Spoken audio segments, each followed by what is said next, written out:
vaccine to staff, eligible students, and families by encouraging those in the JCPS community to get additional information about the vaccine from medical professionals, by hosting vaccine clinics at our schools, by working with local partners to offer vaccines to eligible students, staff, family members during summer events, and providing information to families and staff about vaccinations and their availability in our community.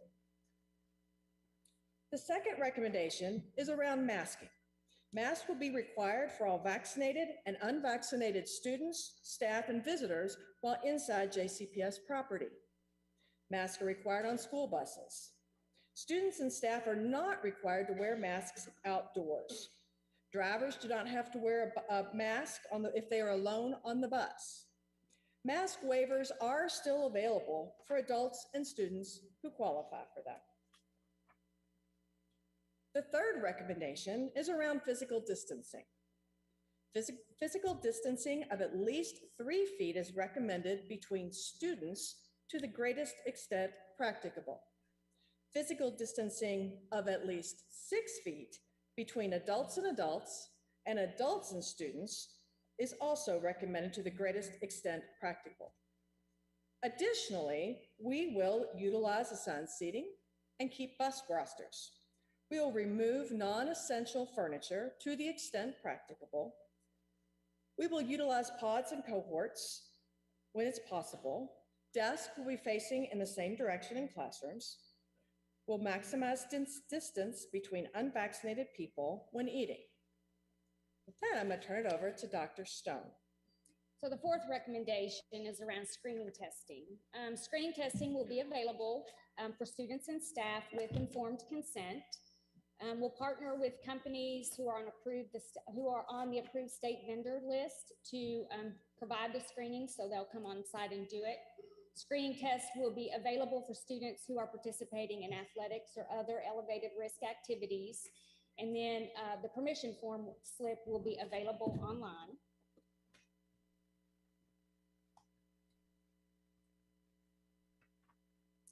Ventilation, number 5, is we'll continue to work to improve facility ventilation to the greatest extent possible, to increase the circulation of outdoor air within the classrooms and schools, and utilize outdoor spacing when that's possible.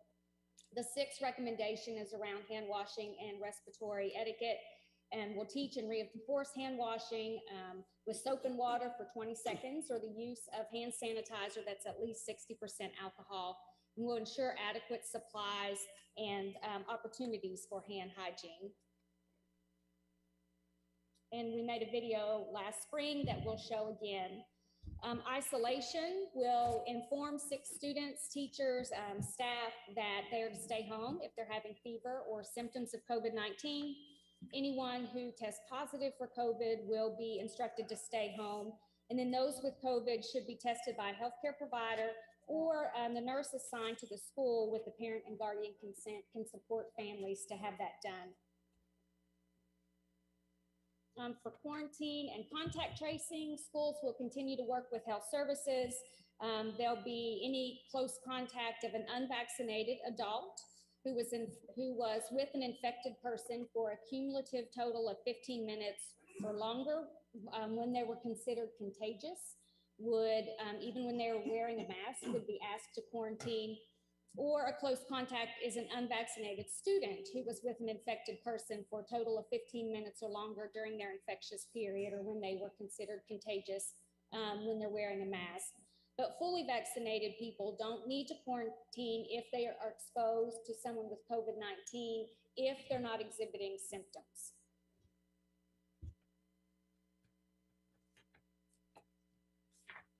And then cleaning and disinfection, JCPS will continue to clean our facilities with general cleaning at least once a day.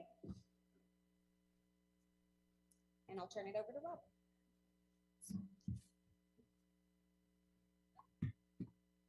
Thank you, Dr. Stone. As Chief Dennis mentioned earlier, vaccine clinics are hosted at JCPS sites, some of which have already occurred during our athletic physical clinics. We will continue to offer those throughout the school year. And additionally, where we'll have strategies for school-sponsored sports and extracurricular activities will be implemented and continue from the 2020-2020 school year based on guidance from the KHSAA.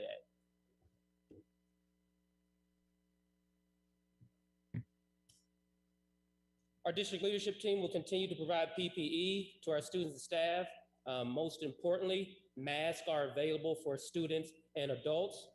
And just as we did in March, non-compliant strategies will be implemented by our staff. We expect patience, diligence, modeling, and empathy from our staff as our students transition from weeks of non-masking.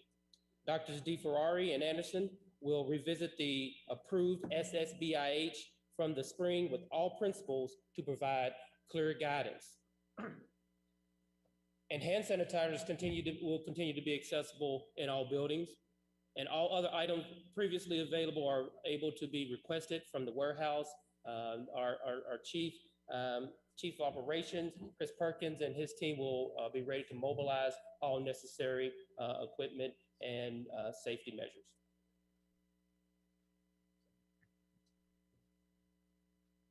I know you have, and so have we, received several inquiries regarding a K-5 virtual options for our families. In order for us to provide this service, we must apply for a waiver from KDE. And if it's approved, and we have preliminary plans in place. Number one, JCPS will offer elementary virtual instruction at Pathfinder School of Innovation in addition to the 6th through 12th grade option. Students will have live instruction as well as self-guided assignments. To take part in this program, students will enroll at the Pathfinder School of Innovation and are no longer enrolled at their current school assignment. This is a one-year program that would have to be renewed annually. I will now turn it over to Dr. Marshall to discuss our continued focus on racial equity. So as we continue to focus on racial equity, it's important that we understand our racial equity analysis protocol and new practices for spending money around racial equity. We have called a moratorium on suspensions P through 3, with exception to law violations as it is written. An expansion of access to dual credit. We talked about that a little bit earlier today, but we have expanded access to dual credit as to address racial equity and the needs for disproportionality. Every school will have access to a nurse and a mental health practitioner. We've also had an employee resource manager put in place. We've increased our leadership at the chief level at cabinet and continued to focus on MWBE contracting. Okay, so in summary, schools will be open 5 days a week for K through 12. Planned based on Kentucky Department of CDC, American Academy of Pediatricians, and the governor's guidance. Plans will be reviewed periodically and changes will be made based on current information. And now I will hand this over to Principal Woods. Thank you, Dr. Marshall. Let me start off with saying that we are very fortunate to have been able to return to school in the 2021 school year. Very fortunate. That time is valuable to what we will be able to do in this school year. Through the direction and guidance of Dr. Polio, his cabinet, and this august board, each school developed strategic plans for safely returning students and adults into the building. And with those plans, it was very successful for the school year last year, for the 2021 year. Indian Trail had developed some systems and procedures. The CRC team took a lot of time. I want to say that it was a lot of time and planning put into developing those strategic plans. And one such system that we put in place was strategically placing PPE in the hallways so that students could access, as well as adults, anytime they needed to. So in those strategic locations, there were masks for all age groups, hand sanitizer, sanitizing wipes, etc., that were placed in those locations so that students could, again, have the appropriate PPE that they needed at that time. Also, we were able to have scheduled one procedure we put in with teachers, but they had the flexibility to take students outside when needed to have a mask break. so that students would not have hours and hours underneath a mask. They had the flexibility to take students outside to relieve them of the mask. So those are some of the procedures and practices, procedures, and systems we had in place at Indian Trail. Very successful. I don't think we had one issue with students being incompliant with wearing a mask at all. Nothing major with that. And a major part of that is because our parents at Indian Trail worked with us through that time to make sure that they taught their students what the expectation was. And so again, we appreciate the parents of Indian Trail working with us so that we could be successful. Thank you very much, sir. We appreciate you being here with us tonight. I wanted to end with a couple of important notes. I think it's important to note about contact tracing and quarantining. We've talked about that a great deal. One of the issues we had in the spring was when Metro Health Services told us clearly who we had to quarantine as a result of a positive case. Once again, we will have to do that moving forward. So if cases are found within a school, we will have to quarantine those. And that unfortunately even ended up with some students missing graduation ceremonies, a final exam or an AP exam, but we have no choice in that. I got calls from parents asking for me to forgive or let a student come. We do not have the ability to do that. And so clearly masking prevents us, or at least greatly reduces us having to do that quarantining of students. And finally, we know from all across the nation, we did not have to do this year, but many school districts had to shut down after they opened up because of the number of quarantines that happened. We fortunately did not have to do that and would like to continue that as well. Hence, this is the recommendation that we are bringing. At this time, we're happy to take questions and comments. Thank you, Dr. Pollio, and the team that has presented. Is there a board member with a question at this time? Any questions?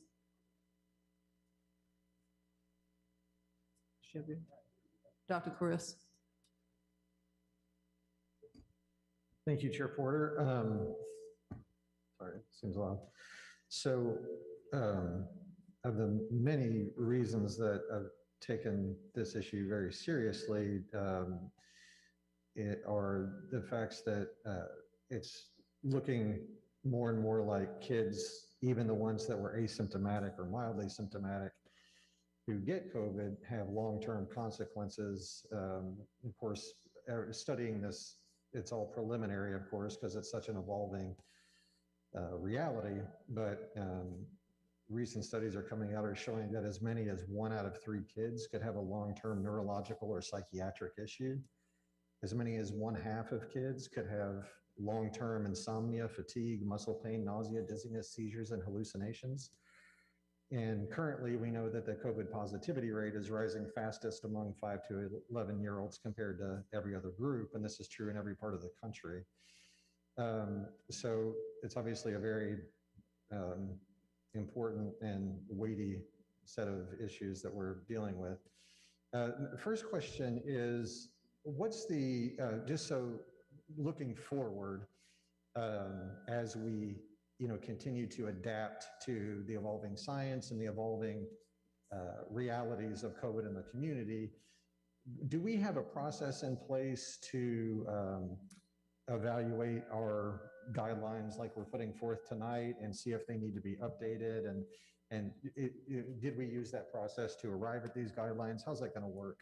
So our plan, first of all, is we will see what guidance the state public health, how they alter it. They always are about 2 or 3 days behind the CDC.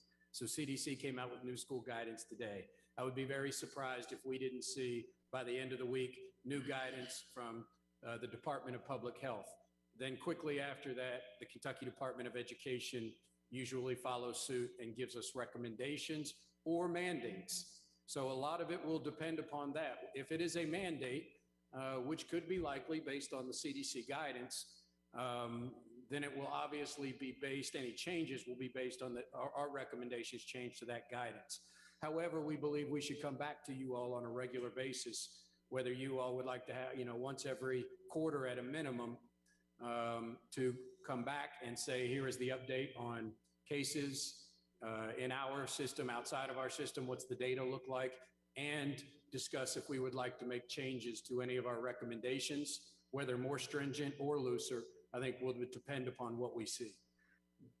Oh, thank you. So do we, who is it internally that makes, do we have a COVID committee that meets, regularly, how does that work? I mean, if we don't, that's fine. I think, as a parent and board member, I'd be more comfortable knowing that, we had a group of people with knowledge about the many different issues involved who were meeting very regularly, even in the absence of new guidance, to kind of update one another on what they've been reading in the scientific literature and what's been happening on the ground in schools.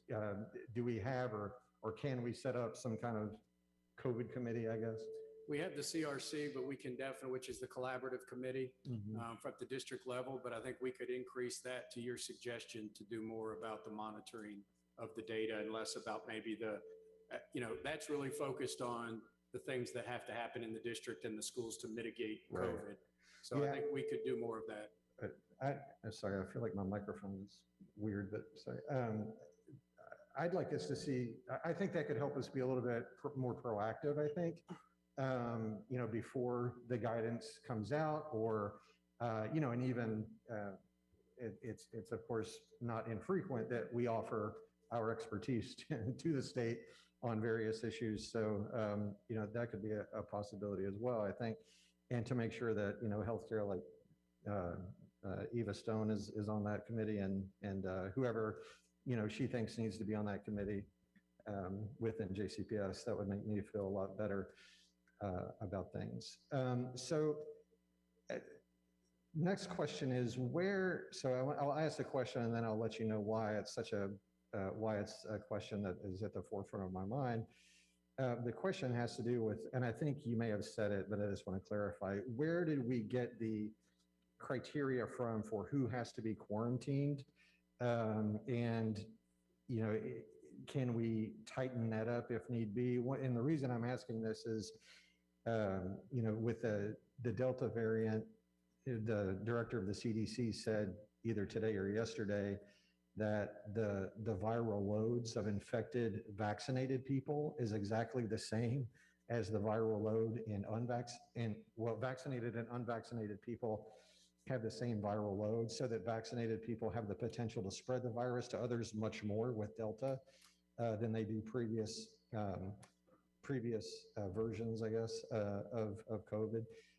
Also, we're starting to see some outdoor transmission at large gatherings like sporting events and concerts, and vaccine efficacy looks like it could be dropping with the Delta variant. So the question again was, where did we get the quarantine criteria from?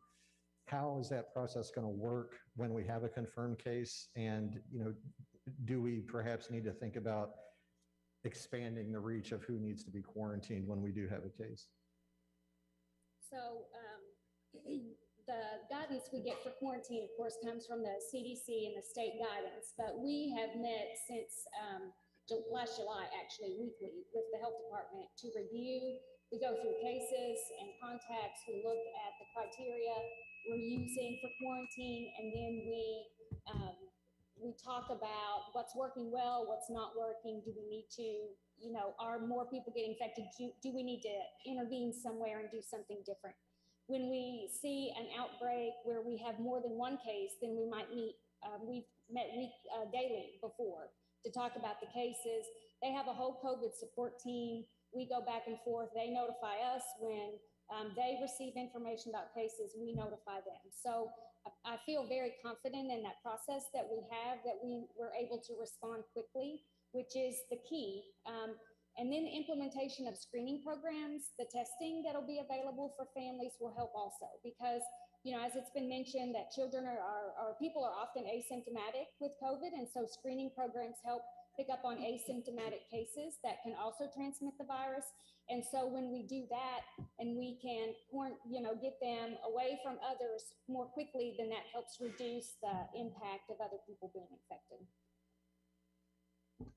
Thank you. Yeah, and that makes me feel better about it. And just so we're, if we start to notice that our quarantine procedures, aren't quite capturing everybody, that we can adapt quickly to that. I think that would be very, very helpful. So you mentioned screening, and unless I'm mistaken, in the documents we are looking at, it regularly says screening testing will be available.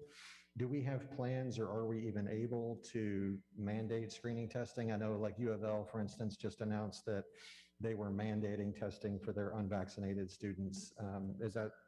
Are we having any required testing? The guidance the state sent out says that it would be with parent consent. So parents would have to consent before we test kids at school. Right. So could we send, permission slips home or whatever that say, can we have your consent to test your child whenever, essentially, that we need to? So there's two types of testing that we'll do. So the screening testing would be a regular process, like once a week testing. They'll come in, they'll screen the kids whose parents want them to participate in the program, and then they'll do that once a week. Again, that will help to determine whether COVID's in the building, right, and let us respond quicker. The other is diagnostic testing that the nurses on site at the schools can do, and that is a consent that parents sign to be able to see the school nurse. And so either way, parents are giving their okay for that to be done. So we are doing that? Yes. Oh, okay. Yes. So there'll be pretty regular testing. It will be very available. We want to make sure everybody has access.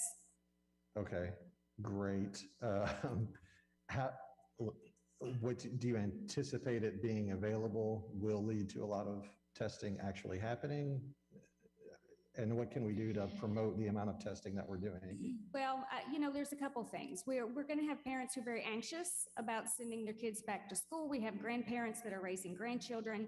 We have people who are at risk for COVID. And so they may be very interested in having their kids tested weekly because they're trying to look out for other family members. They may not want their children around. So I think it will depend just on parental preference.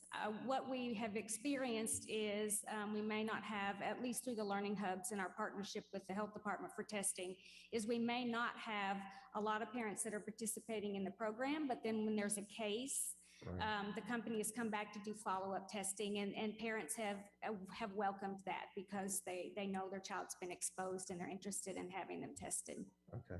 I guess just a general point on both testing then and vaccination would be, I hope that we can, and I know we're doing some of this already, so I certainly don't want to underestimate the amount of work that we are doing on this, but whatever we can do to promote the availability and the ease of testing and vaccination for children and families will obviously be a big help in helping us stay in school as much as we can this year. So I hope we're able to really push that out to our families and encourage them to take advantage of testing and vaccination that's available. So what, let's just say like a student shows up to school without a mask. Can you just describe what the process is, what happens in that case?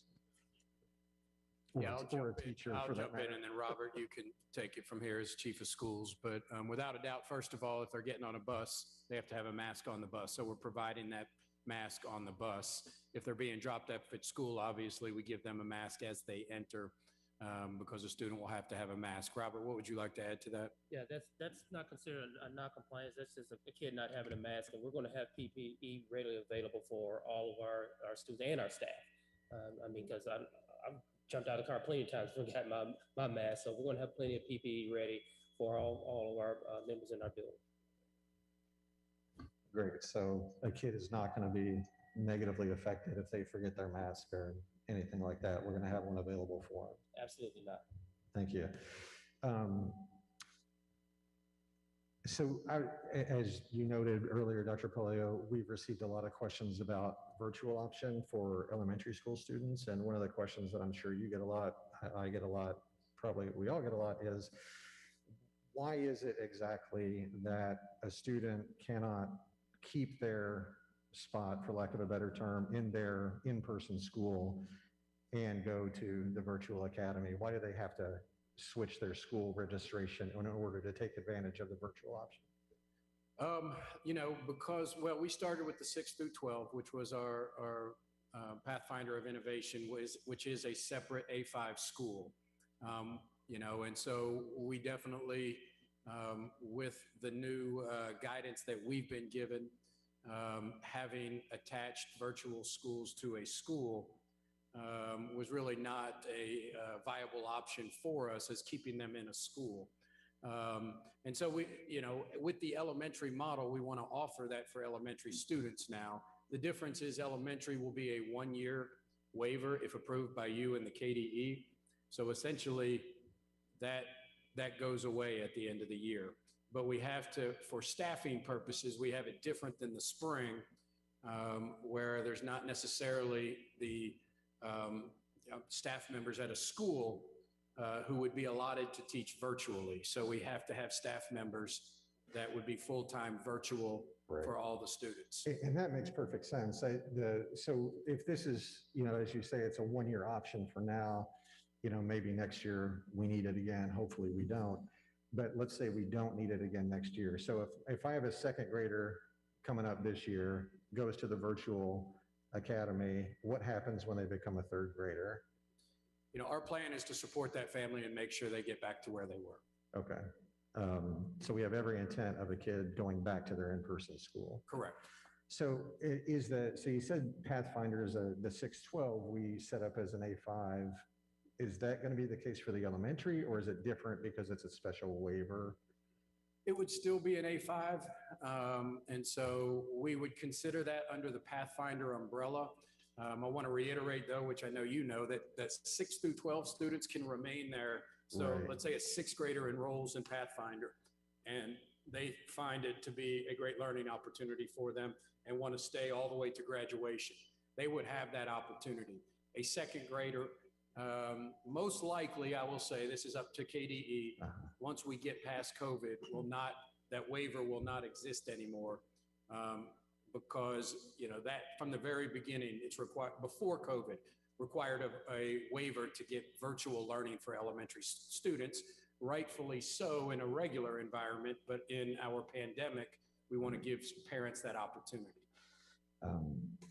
So related to that, now kind of bringing two sets of questions together, let's say we have, a kid that has to quarantine for 2 weeks, and then unfortunately, it goes back to school, has to quarantine again. So while they are at home in quarantine, how are they keeping up with school essentially?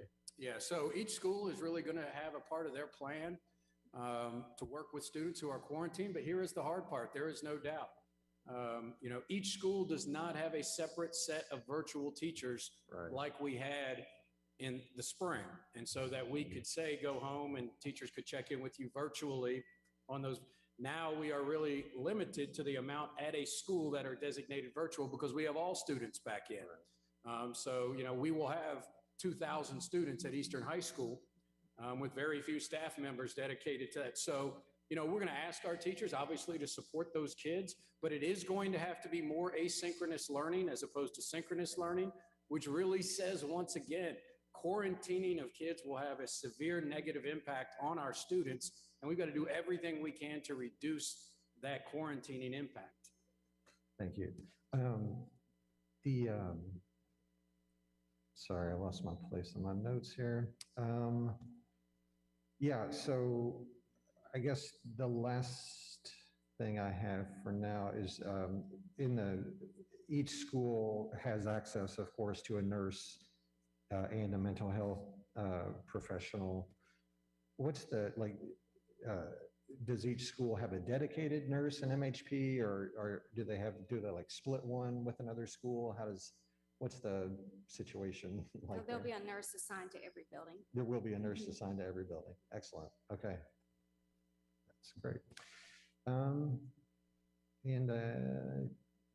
think that's all the questions I have for now. Thank you. Thank you. I just have a few comments, not questions. We've talked about the masking and in the emails that we have been getting, we are getting lots of questions that need to be answered. So if I'm not hearing the answers, I will send them over to the district for answers. For example, in one case, the teachers wanted to know if they could use a shield, particularly in a classroom where they are using sign language and things like that for the good of the students, and also meeting the needs of some students that may be hard of hearing. So that's one concern. The other is those with medical issues, whatever they may be, and learning accommodations that we need to collectively make sure that we're taking care of every student. One mask does not fit all students because of what their situation is. And then those that have hearing and speech needs, that we make sure that we take care of the needs of those students. And I appreciate having a principal with us tonight. As we go forward, I think it's very important that we hear principal voices because they are there every day. So thank you for that. And that concludes everything that I have to say. Are there any other comments? Dr. Shule. Thank you, Chairwoman Porter. I just want to point out that the principal who spoke tonight is from District 6 at one of our wonderful schools, Indian Trail, and they did a fantastic job at the end of last school year with implementing all of the COVID protocols. I want to ask a few questions. One is, who is eligible for the dual credit classes? Any high school student with Any high school, no grade specification? usually it'll be a junior or a senior. You have to have a certain amount of course requirements that you have met. You have to have 2.8. It's a 2.8 GPA for that specific dual credit course that I think you're referring to. Yeah. I would also like to request that the board receive a report on how the district is doing with COVID at least once a month, just the data so that we know what's happening in school buildings. Finally, I would like to thank this entire team for your work and your dedication and your collaboration with national entities and health organizations. Dr. Polio, you and I have struggled to meet in the middle with our opinions and concerning the direction of the district, but you have kept your word that one student is too many to lose, one life is too many to lose in our district. And I want to reiterate that tonight because you have not been a disappointment to this district, especially as you have led the district during COVID-19. It's been a difficult job, and I, for one, appreciate the work that has gone into making sure that our school buildings were safe and that our students are healthy and that our buildings are ready for students to take part in their education. One lady was speaking earlier and she said something that struck me. She said that we need to put ourselves in the shoes of children and remember what it's like to be a child. And it sent my mind whirling back, I guess, to second grade, sitting on those multicolored square little cot things, crisscross applesauce. And then it would happen. It's a beautiful day in the neighborhood, a beautiful day for a neighbor. Would you be mine? Could you be mine? Would you be my neighbor? It was Mr. Rogers. It was a show for elementary students all about being neighborly.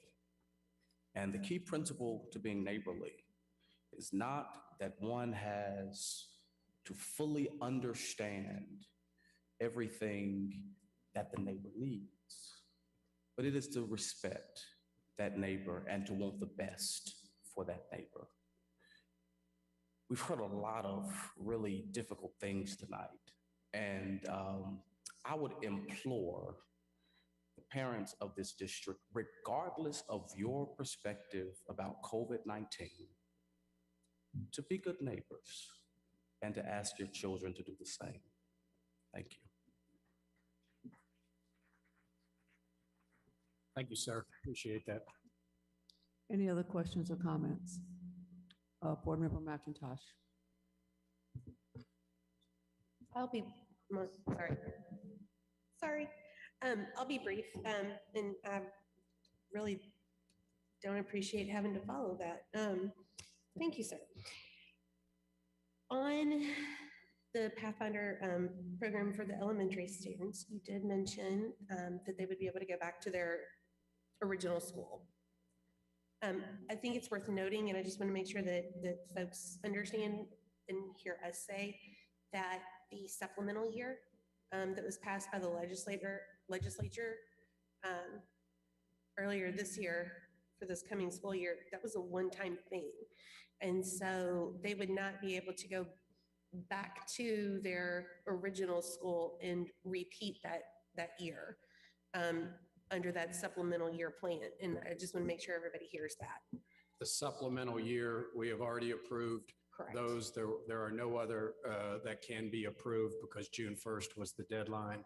Yes. So all of those students that, I say all of them, about 700, I believe, were granted a supplemental year. No other student, according to statute, moving forward, can have that supplemental year. Thank you for that. And then I just want to also confirm, because I know that we've all discussed it and heard it, but just again, for the folks that are here or that are watching online, to confirm that if they do choose that option and their student has an IEP or a 504 or something like that, that they will also still be able to continue receiving their services. Yes, that's a requirement by law that we provide services to students.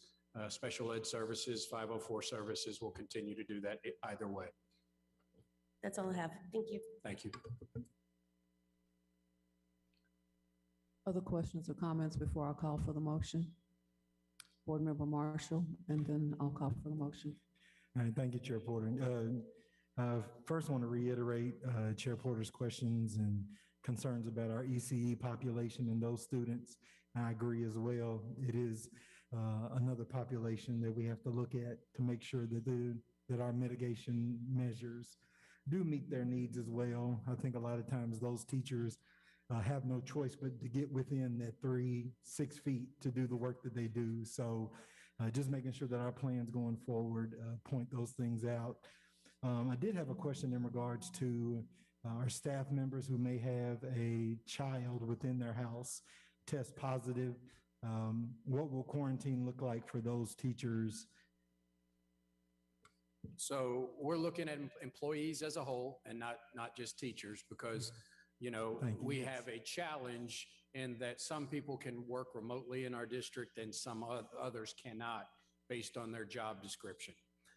So we want to be consistent with that. And right now we're working with our union partners to figure out the best way to move forward. If a teacher has to quarantine based upon their child, or excuse me, the teacher's not quarantined, they're staying at home with a child who is quarantined, about what days will be used once we start the school year. So as soon as we get that worked out, we'll get that to you. Okay, thank you for that. And also on the nurse hirings, we don't have to have the numbers now, but if we could get an update of where we are on how many more nurses we need. I know there are other positions such as custodians we're looking to hire as well. I, for one, would like an update as we get closer to the start of school, just to know where we stand on those hirings. Another question that we have is, you know, if there is an outbreak that begins to happen at a school, will parents within that building have the option to keep their kids at home if they get concerned about the level of outbreak that is happening?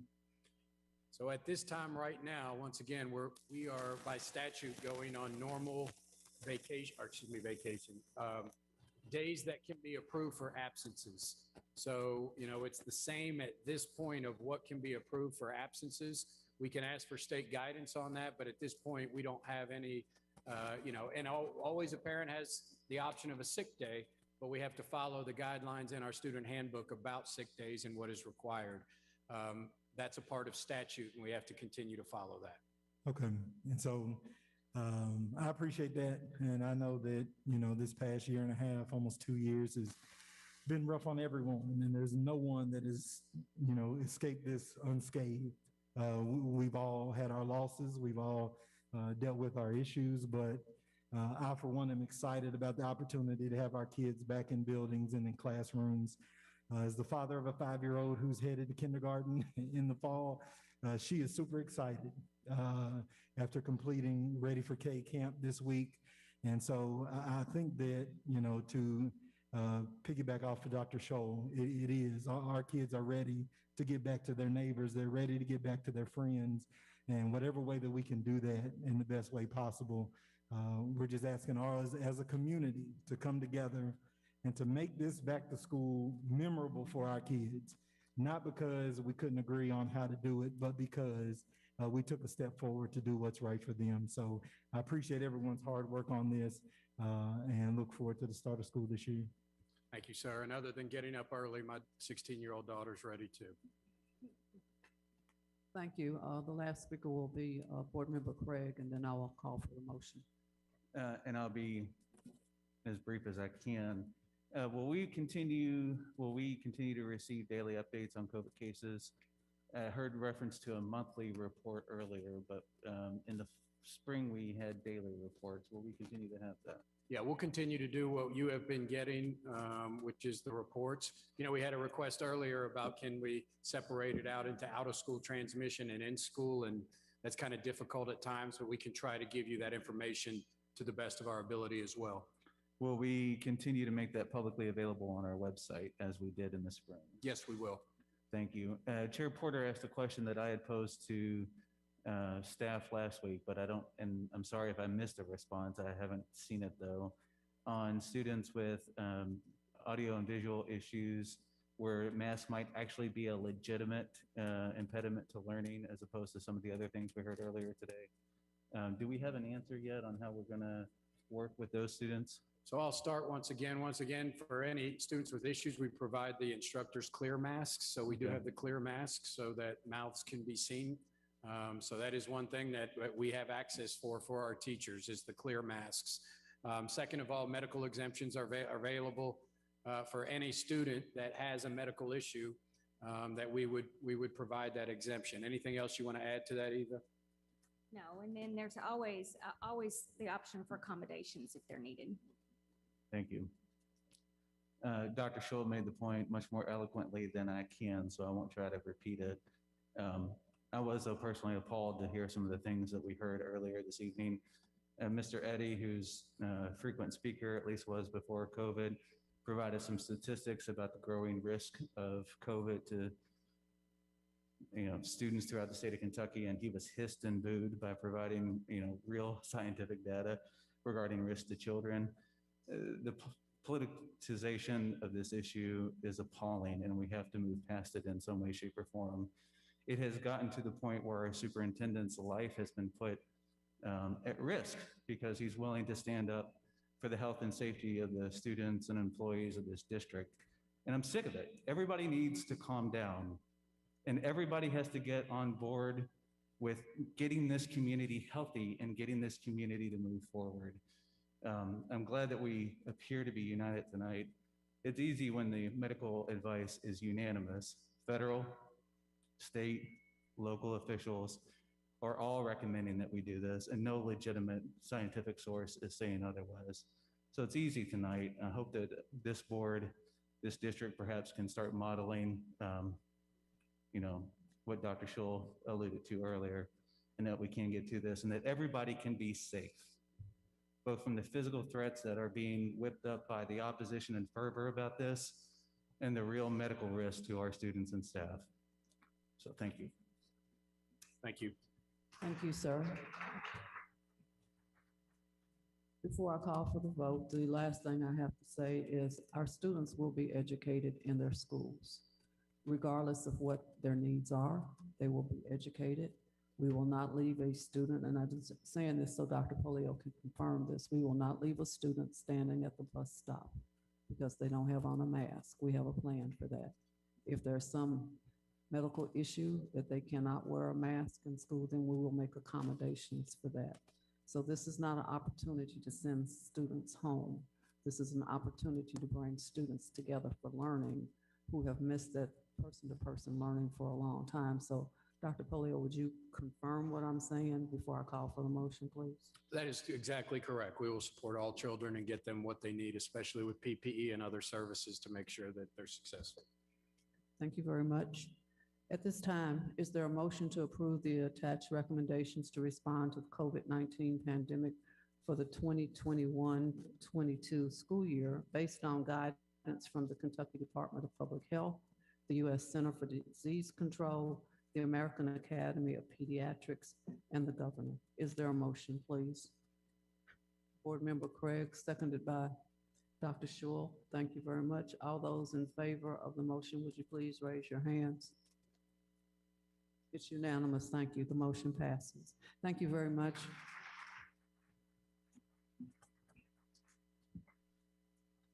The next item on our agenda is the approval of the America Rescue Plan for elementary and secondary school emergency relief. Dr. Polio.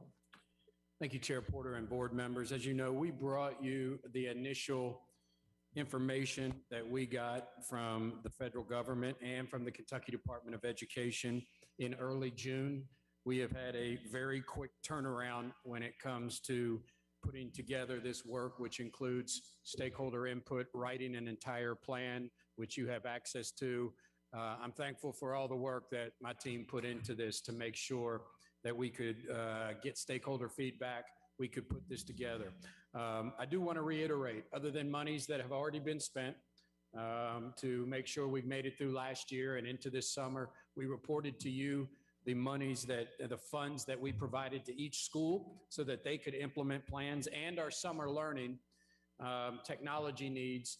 You know, these funds, especially ESSER 3 funds, are all adjustable at this time. So, you know, every 6 months, we will bring you an update to this plan and talk about adjustments that need to be made. And today is going to be more, once again, of that 30,000 foot level at the budget level and how we're focusing these funds. Clearly, our goal is to address student needs in returning to school and staying healthy, but also making sure over the next 3 years that we directly support the students who need these services and assistance the most. So at this time, I'm going to turn it over to Cordelia Harden and Robert Moore to discuss our plan. Thank you, Dr. Polio. As required within the federal stimulus plan, tonight we are presenting our local ARP plan and the spending plan for the ARP ESSER 3 funds. Through stakeholder and community input, we developed a preliminary spending plan. The spending plan is a living document and over time will change based on our student needs. It was important for us to rethink and reimagine how the district can better serve our students. Over the next several years and beyond, we will better serve our students. Through federal stimulus funding, we will be able to more quickly and efficiently address our goals, which include the following: addressing the immediate needs of students, providing instruction that best serves our students, whether academically or through social emotional needs, closing the opportunity gaps, creating infrastructure that expands technology and addresses facility needs, and by investing in our staff. 3 rounds of federal funding were approved in 2021. Each of these funds have specific dates. What we're discussing this evening mainly is the ESSER 3 ARP funds that would be needed to be spent by September 2024. That is the American Rescue Plan. Funding was first provided to safely open schools, address unfinished learning, and sustain staffing levels. Our challenge is to create a sustainable and equitable systems to ensure long-term success for our students.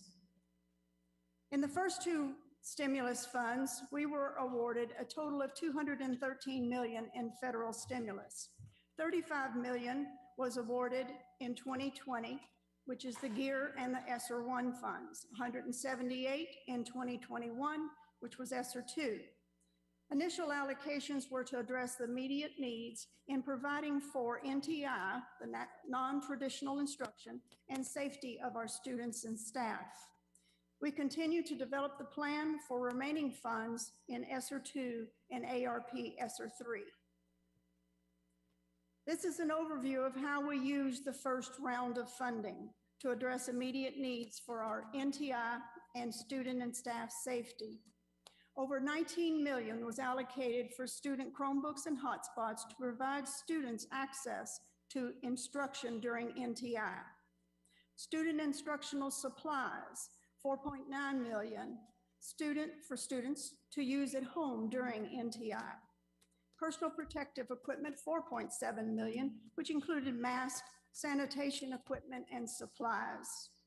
This funding also required allocations for private schools, and that was 1.3 million. Some of our major budgeted costs using ESSER 2 funding are nutrition service, 5.7 million, to cover a revenue shortfall in fiscal year 2020 due to the cost of providing meals to students during NTI. 20.8 million in technology needs for students, classrooms, and instructional software programs. Teachers and instructional support for after-school learning opportunities, summer backpack, various camps to engage our students with programs to also include academic opportunities, 70.3 million. Early childhood, 20.5 million, recognizing the importance of providing academic and social skills to our youngest learners. We have budgeted 20.5 million to assist in providing the classrooms needed and to maintain needed staffing levels. And also nursing and medical services, 7.6 million to support our students and staff with medical needs such as contact tracing and other specific student medical needs. Our third stimulus funding is from the American Rescue Plan, ARP ESSER 3. We have been awarded $384 million to be used through September 2024. In determining our recommended spending plan, we received input from our stakeholders and community members. One specific area we identified was a need to provide funding direct to schools for their specific identified needs. For that allocation, we based the funding on a student enrollment and student needs, which included a funding for English language learners, special needs based on disability category, students of color, free and reduced lunch eligibility. I now turn it over to Robert Moore, Chief of Schools, who will discuss our needs assessment and future state. Thank you, Chief Harden. When considering the needs assessment process, we developed 7 future state teams that have completed 4 of the 8 steps in the process. Each team has identified the challenges, researched the challenges, reviewed current state, and identified the future state. The first 2 teams were focused on student learning. Number 1, continuous learning. We all know the 100-year-plus outdated industrial model of education is disproportionately and persistently failing our Black and brown students. Number 2, extended learning. Dr. Polio mentioned some of our summer opportunities earlier. Our current state of extended learning in JCPS includes a variety of offerings.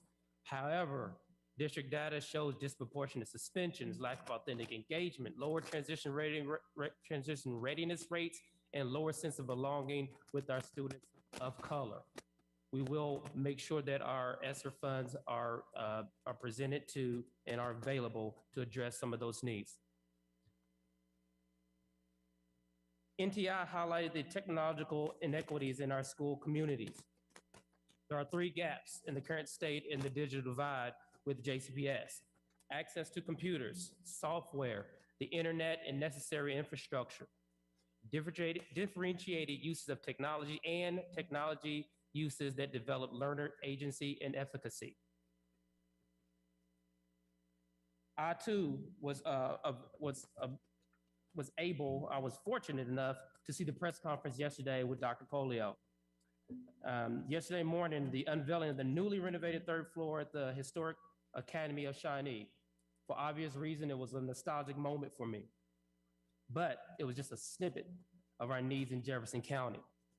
Facilities within JCPS are not equitable, not modern, adaptive, professionally relevant, or supportive of 21st century instruction and professional learning needs. Also yesterday, 2 Shawnee students without prompting demonstrated the need to clean up our school assignment.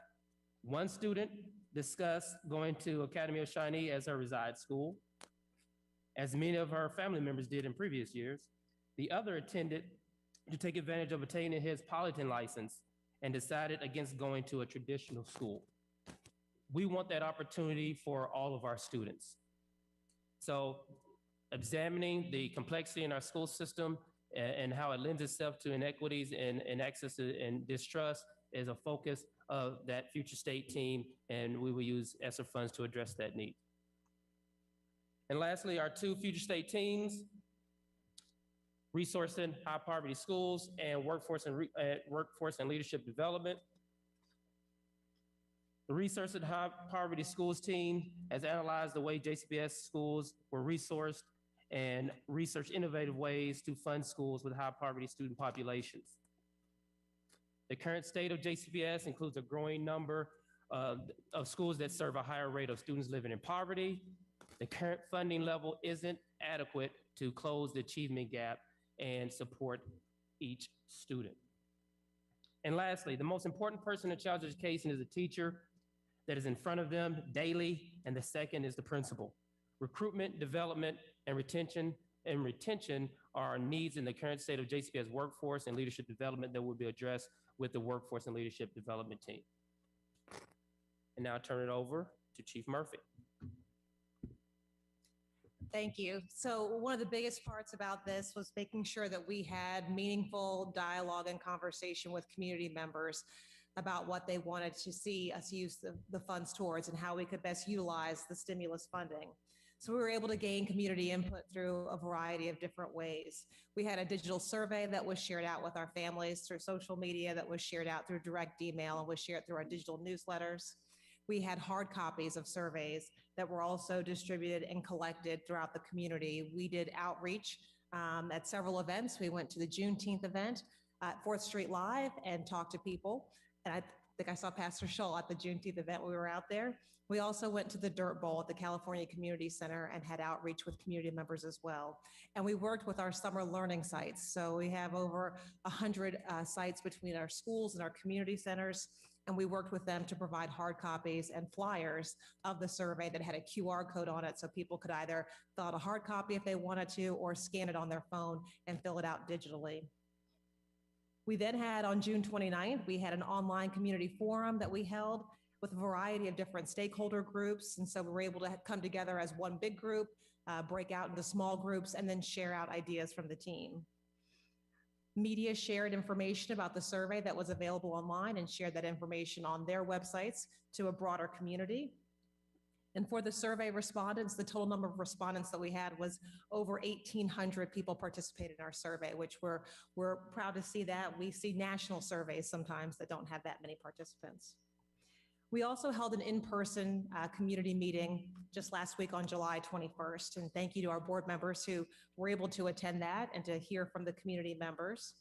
So in that meeting, we were able to have various approaches towards gaining input from the community and then prioritizing from there.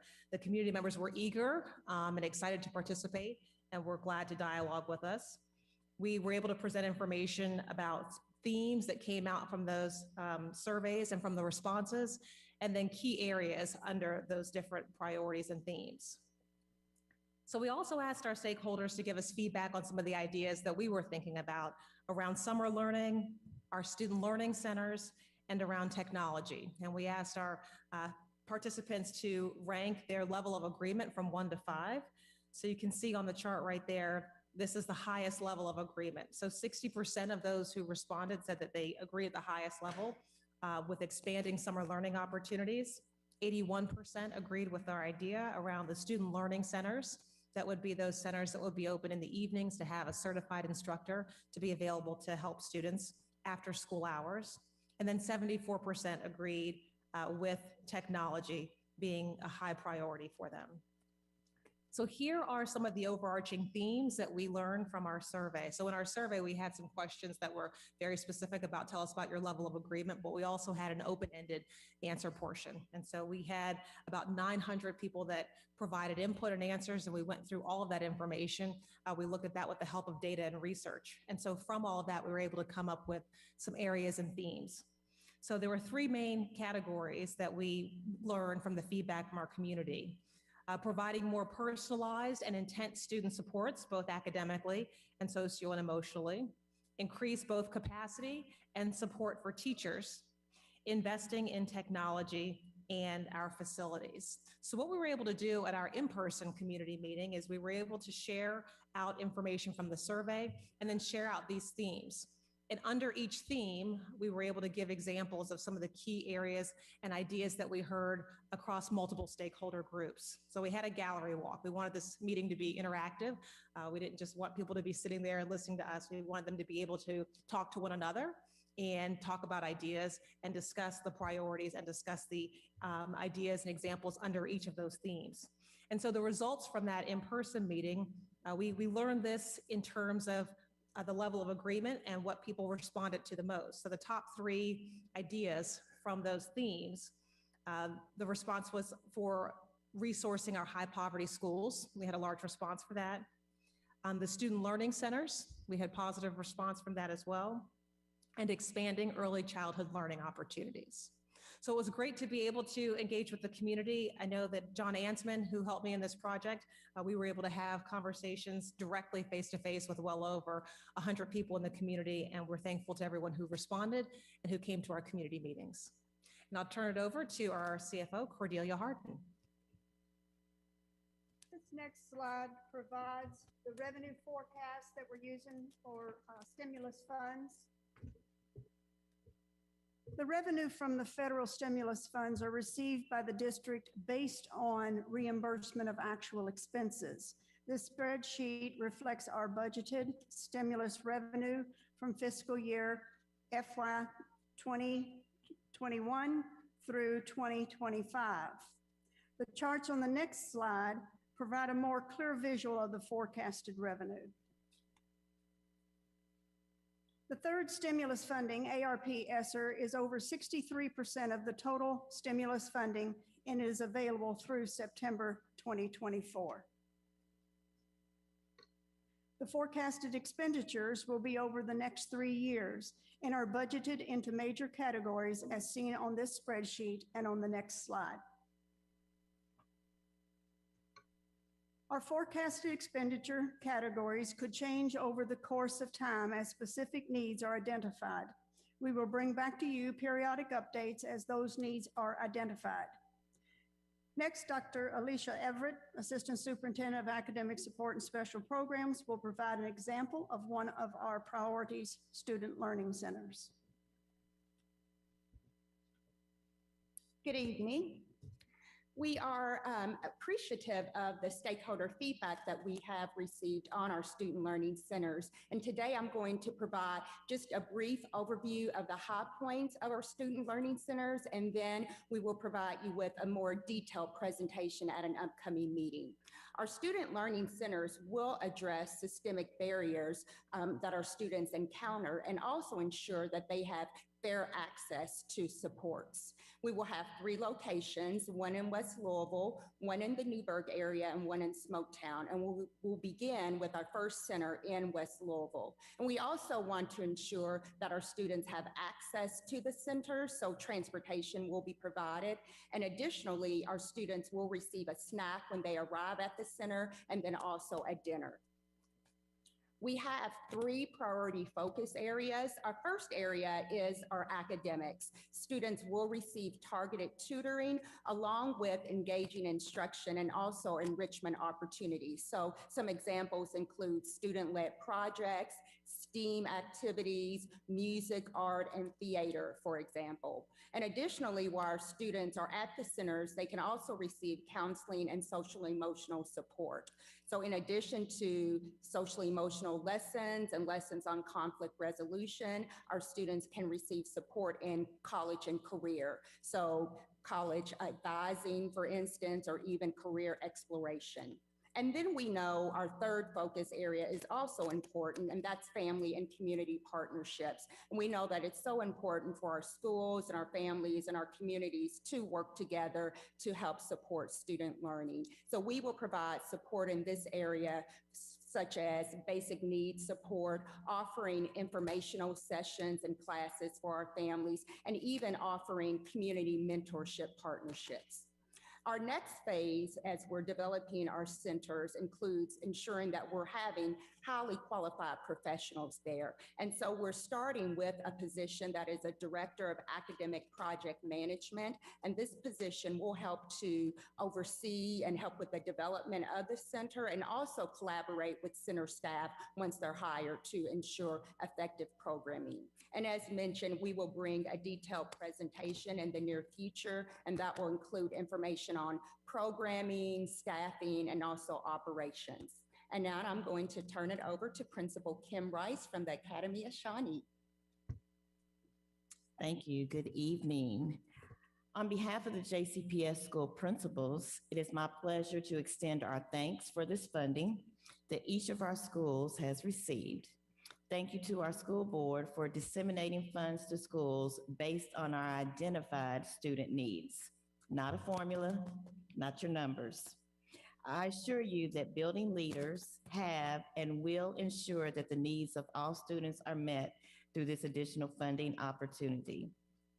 With these funds, we are able to provide support to not just our students, but to our teachers. The plans for this vary from each school. For instance, at Shawnee, funding will be used to implement a full Academy of Louisville model for our students in the AIM Academy. What this means is that the Academy will have its own dedicated principal, counselor, and a clerk. Without those funds, we would not be able to provide the Academies of Louisville model structure. In addition, Shawnee students in the aviation classroom will have access to a flight simulator that will be housed in our newly renovated aviation classroom.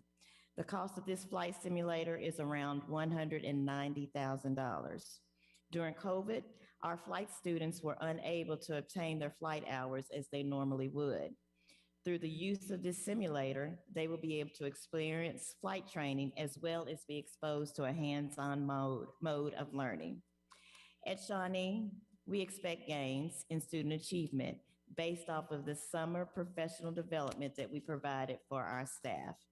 Each Tuesday during the months of June and July, our teachers were led through workshop sessions on the following topics: high yield engagement, blended learning, Mastery Connect, and standards-based grading. Teachers would attend a 3-hour workshop and then would have 3 hours of homework on each topic. This work would have been difficult to do without the additional funding support. Other JCPS schools are using this funding for student intervention, technology, teacher planning, literacy and math support, and flexible seating. Hence, another important aspect of the distribution of funds. Building leaders have been able to truly look at the needs of our students and determine how best to meet the needs.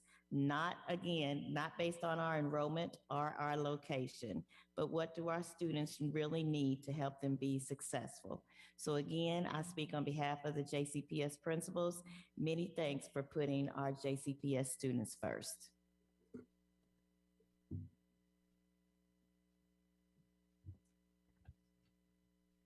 Thank you very much. We appreciate all of your all's input. Thank you, Principal Rice, for always being there to step up and talk about the Academy at Shawnee. I did want to also add, we had a press conference at Central High School last week where we talked about how all of our high school students now have access to dual credit and AP classes at the same menu all across the district, which is a huge accomplishment for our students, our high school students. So they will all have access to that. But also on that, we updated how every classroom, will have one of those smart panel with a computer built inside the smart panels, and in every classroom, no matter where the school is, the zip code, or whatever investment the school has in technology, every classroom will have that, and they will begin coming in pretty quickly. So we're excited about that improvement in technology as well. We're happy to take any questions now about this. Thank you, Dr. Polio. And I would ask our board members to be as concise as possible. It is 9 o'clock. It's our first time to have speakers back. I do not want to not allow people to speak that are here. So I am in favor of your remarks, but please keep them as concise as possible so we can move on to the vote. And I will start and just go down the list. If you have something to say, okay. If not, okay. Starting with Board Member Marshall. Thank you, Chair Porter. And just one quick question. How often do we plan to assess the effectiveness of the money that we are spending through these ESSER funds? And how often can the board expect an update on that? We'll provide you with an updated report. We're required to every 6 months. So there's no doubt in the wintertime you will get a report, but we're happy to bring you either send you updates along the way or increase those updates as you see fit. Okay, thank you. That's all. Board Member Craig. On process first, thank you, Chair Murphy, for the community input. I'm very happy that we were able to put together a system for the input. A very prominent local education organization reached out to me to complain about how we were going about this, and I was able to quickly respond to them and to let them know that we had gone through this painstaking process. So thank you very much. On process going forward on auditing our use of the funds, I'm assuming that this will all be housed on our books for this upcoming fiscal year and then subject to our annual financial audit the following. Is that right? It will probably be subject to audit. I mean, it depends if they pull this federal program to audit, but yes, it is on the books. It is a grant award type program, which means it lasts until 2024. So the revenue is reported, as I mentioned earlier, based on the expenditures that we have, but we will provide an update as often as needed. Okay. And if I could add to that, and correct me if I'm wrong, Ms. Harden, but these are different than funds we have on hand. We have to submit them to Kentucky Department of Education for reimbursement. So it's a little different in that there is that extra step in getting that approval and using the funds. I'm just ensuring that we're proceeding with fidelity for the purposes of the program. This is the type of thing that several years in the future you could anticipate could come back to haunt us. We just want to make sure that we're providing we're doing everything by the book. Yes, absolutely. We have, with the assistance with Dina Dawson's team, we have developed what we call ITS 2.0 investment tracking system. So what happens is the principals will enter into this system how they wish to use the funds. And we have a funding matrix that is required to follow that KDE has provided us down to the account code level even. So it goes through several checks, and then the final comes to me to review every request. Robert Moore, he has a process, the assistant superintendents, and then after that process, I get it to make sure that it does qualify for what KDE has said meets the criteria for being federal funds. Thank you.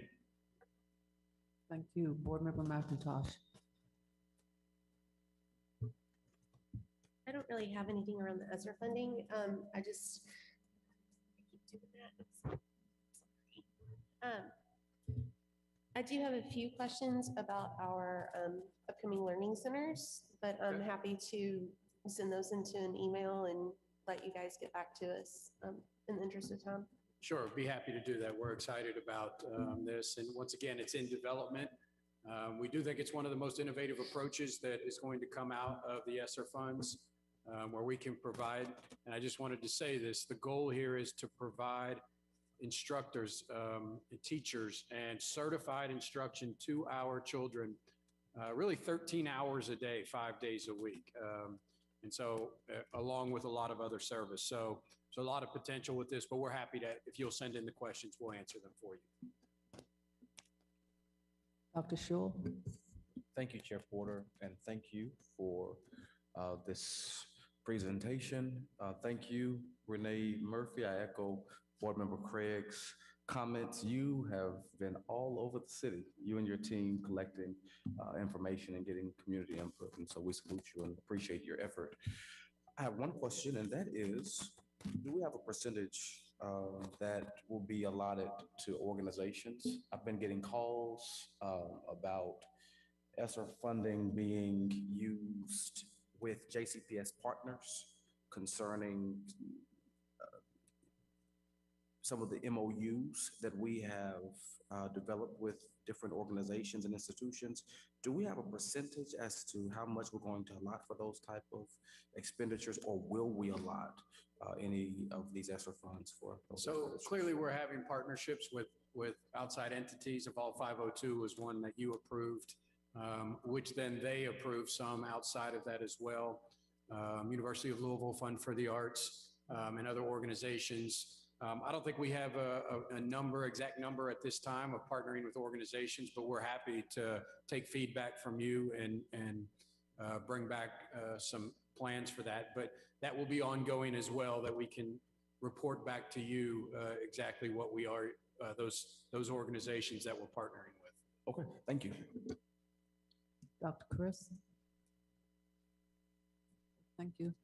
I just have a couple of things to say. Thank you to everyone for your presentation this evening.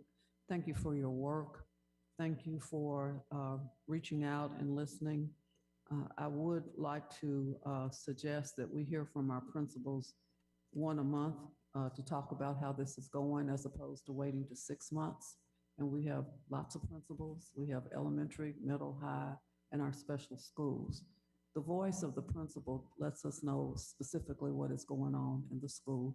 I appreciate all that you all say, but you're not there 9 to 5, 9 to 7, 9 to 8, Saturdays and Sundays. So that's just a personal request of mine. Also, in looking at the participants and stakeholders that we have reached out to, we have been many places.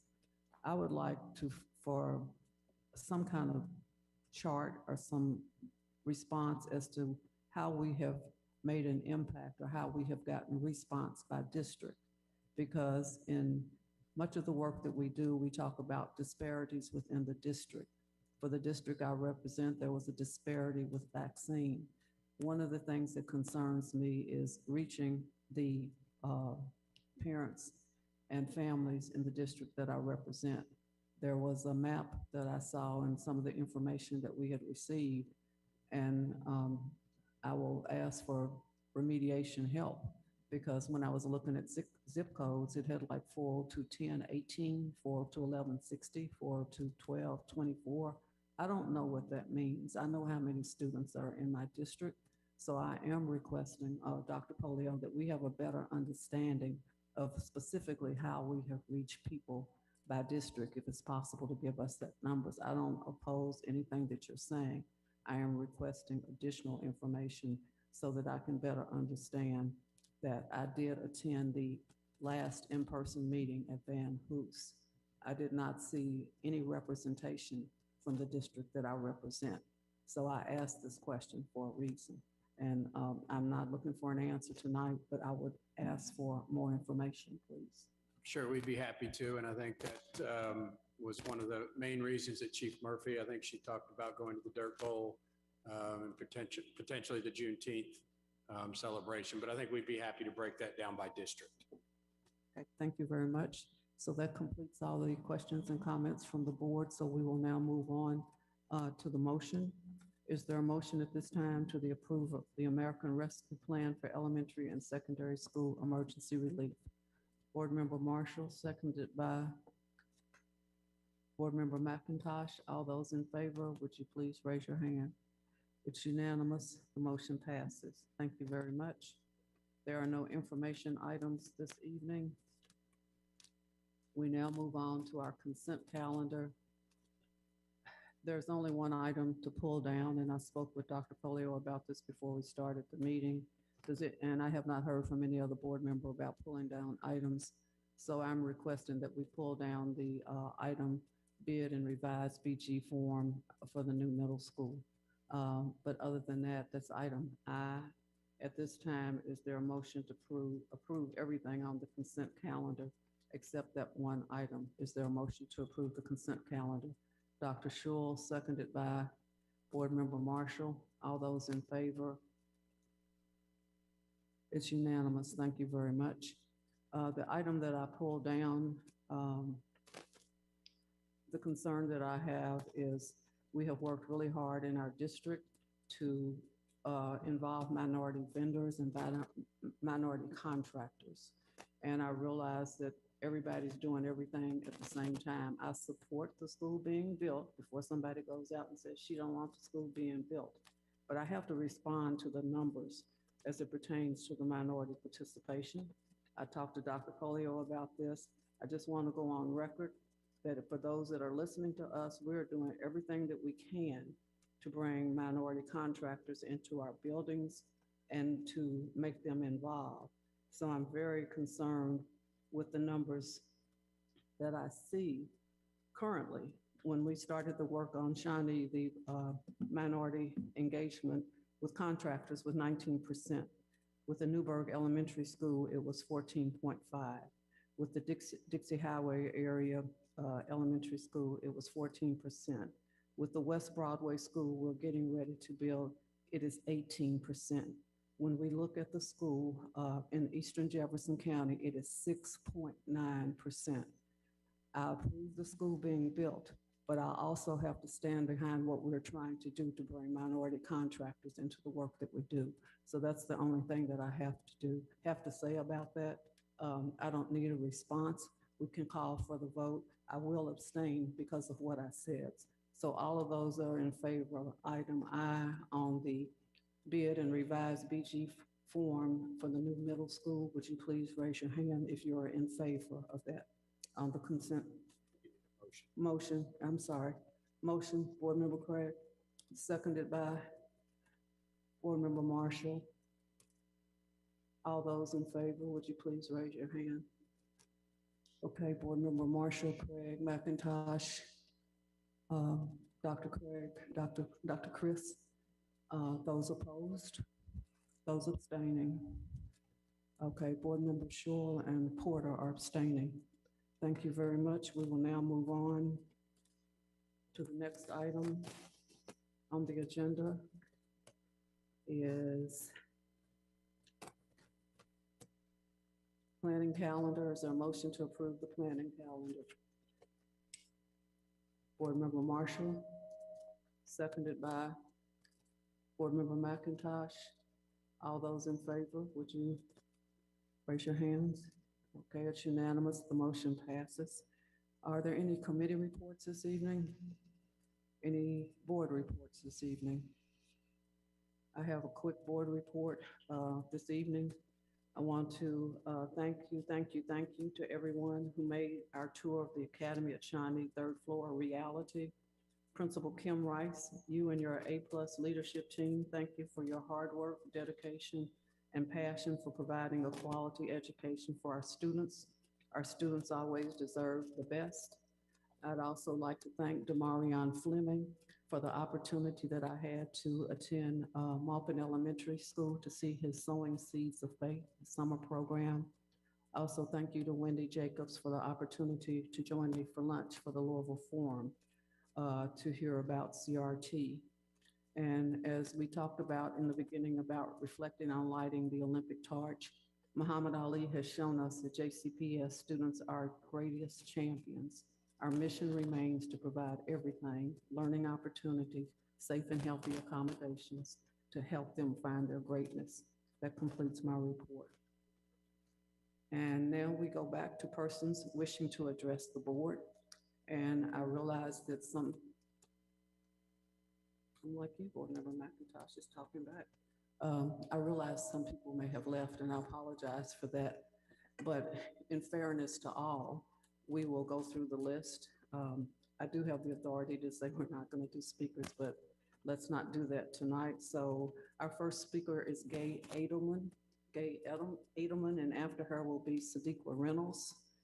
And then after Sadiqa Reynolds will be Ivan Rovia. So our first speaker is Gay Edelman.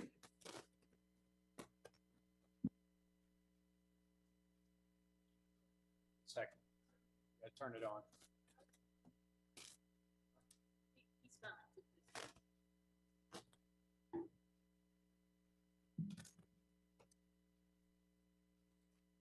Dear JCPS, first I want to thank you for putting students first and passing the mandate to require masks in schools.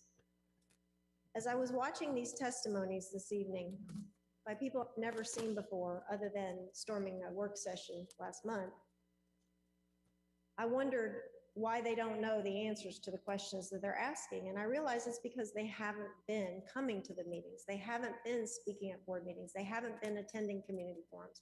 They haven't been trying to be part of the solution. And I've been coming to board meetings since 2013, and I'm still just a babe in the woods when I look out at some of the members of the audience here who have been working through the process, the democratic process, the way that it's intended. Yes, it's slow, and yes, it's painful. But I couldn't help but think that what I saw tonight was privilege. Privilege to make everything about showing up at these meetings and griping about an inconvenience, really, that will possibly save, even if it's just 3 lives, it saves lives. And I just think about all the things that we've waited a year and a half during a pandemic and a movement for Black lives to just have an opportunity to speak for 3 minutes. And we wasted an hour of our time tonight listening to things that aren't even relevant when, if nothing else, this demonstrates why we need to be teaching critical race theory in our schools, because of the lack of understanding and the lack of willingness to put students first, all students. Some of the people that have been showing up at these meetings are tied to 3%ers and hate groups and nationally known white supremacist organizations. And they're the same people that are part of a House Select Committee hearing that's taking place in DC right now. It's the same ideology that is red meat for the base. It's full of misinformation. And so I wanted to talk about things like student assignment plan and where we are with the student assignment plan. And even if you can't pass the big chunks of the student assignment plan, can't we go ahead and remove the application barrier for the families who live in West Louisville? Even if we can't implement dual credit, dual resides, can't we go ahead and remove the barrier that prevents students who live there from being able to simply apply to attend school close to home? Can't we go ahead and make sure that, I believe I remember in the superintendent's report last summer that you said you were going to have 3 counselors in every low-performing school. And so tonight I think I heard mention of counselor in more of a singular sense. And I just want to make sure that we didn't lose that as part of our demands that we worked really hard to have heard, even though we couldn't speak at board meetings. We wanted to make sure that we had counselors in every school. We wanted to prioritize counselors over cops. And that was a commitment that we thought we heard from you through all the noise. We've been waiting to be heard. And so, thank you, ma'am. Thank you for bearing with us and being with us at this time. Sadiqa Reynolds, and after Sadiqa Reynolds, there will be Yvonne Rovia. I signed up a little bit earlier, and I'm glad I didn't speak, because now what I would say to you all is thank you so much for following the CDC recommendations. Thank you for listening to the governor. Thank you for protecting our students. Thank you for protecting our teachers. They deserve that.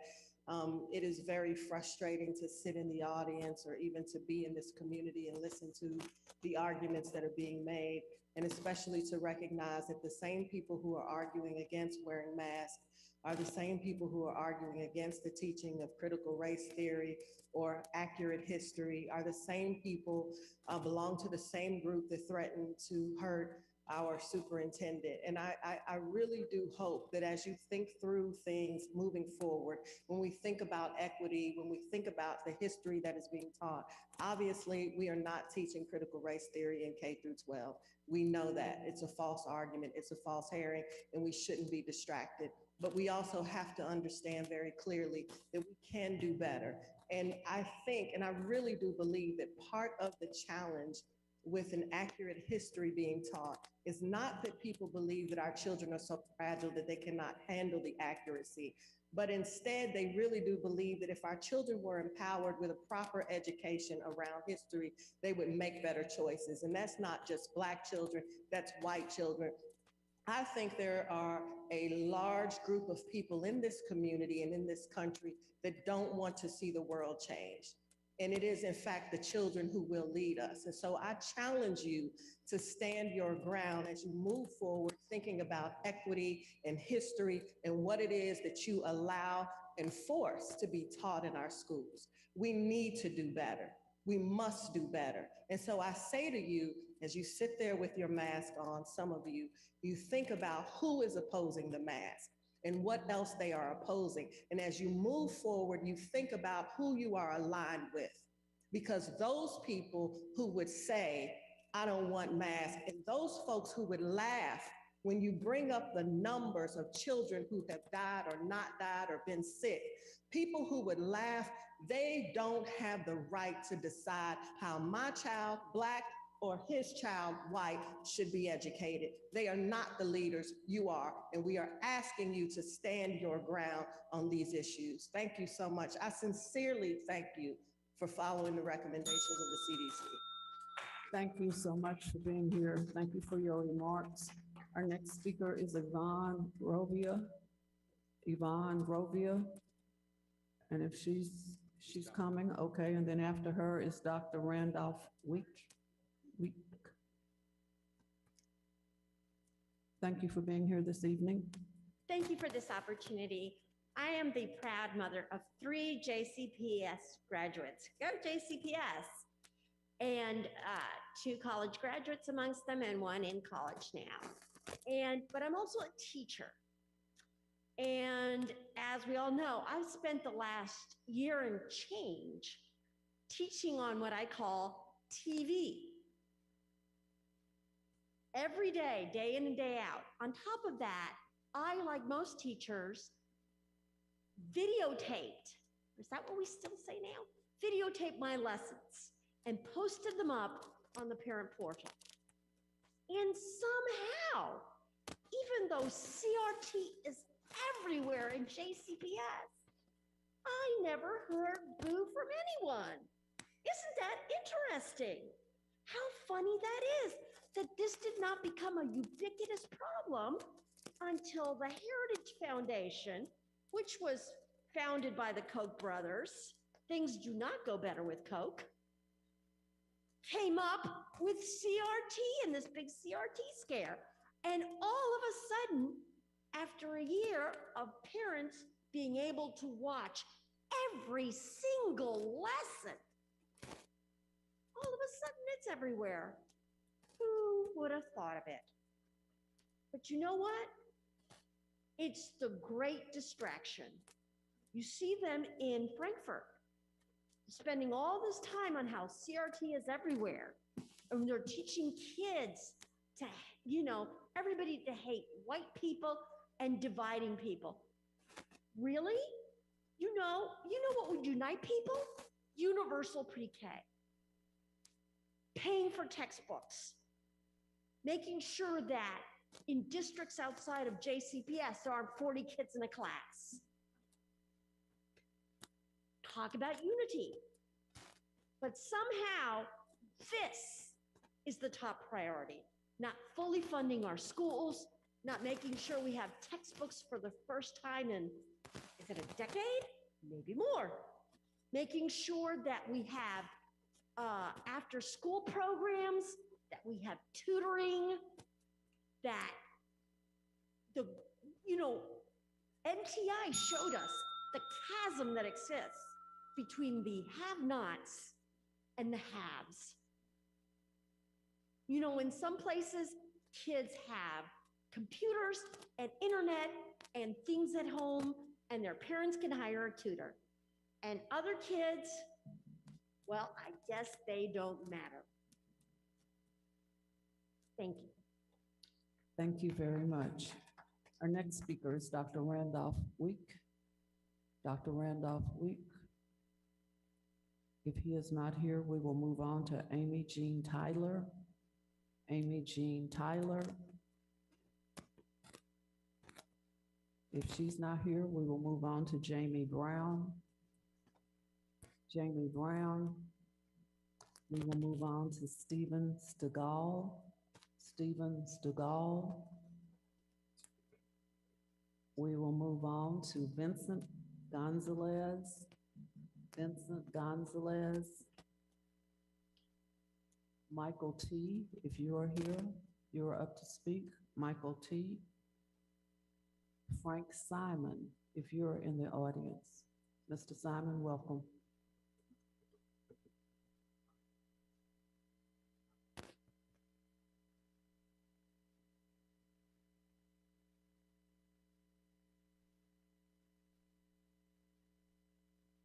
Thank you for letting me speak. My name is Frank G. Simon. I'm a medical doctor. I'm double boarded in internal medicine and allergy and clinical immunology. And I don't think it's fair to confiscate money from taxpayers and use it to teach a CRT lesson, which is known to be a communist-based program. And everybody knows that. And it should not be taxpayer money used to indoctrinate the Jefferson County Public School students in a communist program, which is what CRT is. And then I'd also like to say that there is a Dr. Peter McCullough, who is a professor in Texas A&M Medical School, and he's considered one of the top authorities on COVID. And he says the new variants are less virulent than the original COVID strain, and vaccinations are causing more and more mutations. And he said that there have been 40,000 deaths from the COVID vaccination, and the government is covering that up, and it's published in their data, but they're covering it up. They won't tell the public. So I think that's a real problem. And finally, I'd like to say that Jefferson County Public Schools is the biggest discriminator against Black people because they force them to go to failing high schools, failing schools. They do not provide adequate schools for Black children. There's a huge discrepancy between white children and Black children because the Jefferson County Public School will not send good teachers to the West End schools, and they're getting further and further and further apart. It's been a major problem, and no one even addresses it. So thank you. Thank you very much. Our next speaker is Kamar Rashad. Kamar. Don't see him. We will move on to our next speaker, Jim Johnson. Jim Johnson. Greg Takanow. Greg Takanow.